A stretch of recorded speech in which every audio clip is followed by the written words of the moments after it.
বলিউডের সমস্ত গোপন কথা থাকে পরিচালক ফারাহ খানের কাছে। কার সংসারে কি চলছে সবার হাড়ির খবরও নাকি তার জানা। এবার পরিচালক তথা কোরিওগ্রাফার ফাঁস করলেন বলিউডের সবচেয়ে কৃপণ অভিনেতার নাম। কপিল শর্মার শোয়ে উপস্থিত ছিলেন ফারাহ, সেখানেই তিনি ফাঁস করেন বলিউডের সবচেয়ে কৃপণ অভিনেতাটি কে। কপিল প্রথমে জিজ্ঞাসা করেন ফারাহ নিজে কি কৃপণ।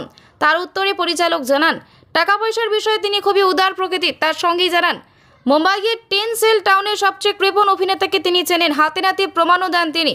ফারাহ বলেন আমি জানি বলিউডে কে সবচেয়ে কৃপণ, একজনই আছে এমন কৃপণ, তিনি হলেন চাঙ্কি পান্ডে। সত্যি বলছি, আমার ফোনটা দিন, এখনই ফোন করে 500 টাকা চাইব। সঙ্গে সঙ্গে চাঙ্কি পান্ডেকে ফোন করেন তিনি।